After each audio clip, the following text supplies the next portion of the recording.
தூத்துக்குடி மாவட்டம் சாத்தான்குளம் ஜெயராஜ் மற்றும் ஃபெனிக்ஸ் கொலை வழக்கில் மதுரை முதலாவது கூடுதல் அமர்வு நீதிமன்றம் வழங்கிய மரண தண்டனை தீர்ப்பு தமிழக காவல்துறை வரலாற்றில் ஒரு முக்கிய திருப்புமுனையாக பார்க்கப்படுகிறது. இந்த தீர்ப்பை தொடர்ந்து காவல் நிலையங்களில் விசாரணை முறைகளை முற்றிலுமாக மாற்றியமைக்க உயர்மட்ட அதிகாரிகள் அதிரடி உத்தரவுகளை பிறப்பித்துள்ளனர். சாத்தான்குளம் வழக்கில் குற்றம் சாட்டப்பட்ட ஆய்வாளர் ஸ்ரீதர் மற்றும் சார்பு ஆய்வாளர்கள் உட்பட 9 போலீசாருக்கும் மரண தண்டனை விதிக்கப்பட்டுள்ளது. இதுபோன்ற ஒரு கடுமையான தீர்ப்பு வழங்கப்படுவது அரிதானது என்பதால் காவல்துறை வட்டாரத்தில் இது பெரும் விவாதத்தை கிளப்பியுள்ளது. மனித உரிமைகளை மீறும் அதிகாரிகளுக்கு இந்த தீர்ப்பு ஒரு எச்சரிக்கையாக அமைந்துள்ளது.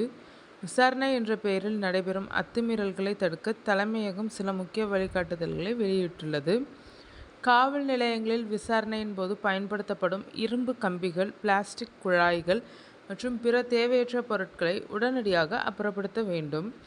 ஆய்வாளர்களின் முறையான அனுமதியின்றி எந்த ஒரு காவலரும் லத்தியை கையில் எடுக்கக்கூடாது.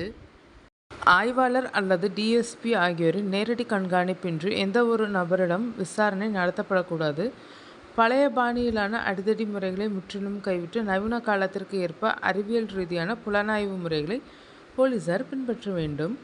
இந்த மாற்றங்கள் குறித்து கருத்து தெரிவித்துள்ள உயர்மட்ட அதிகாரிகள், ஒருவரை உடல் ரீதியாக துன்புறுத்த போலீசாருக்கு எவ்வித சட்டப்பூர்வ அதிகாரமும் வழங்கப்படவில்லை என்பதை சுட்டிக்காட்டியுள்ளனர். கைது செய்யப்பட்ட ஒருவரை அடித்துதான் உண்மையை வரவழைக்க முடியும் என்று கருதும் போலீசார் இந்த பணிக்கு தகுதியற்றவர்கள் என்று அவர்கள் கடுமையான எச்சரிக்கை விடுத்துள்ளனர்.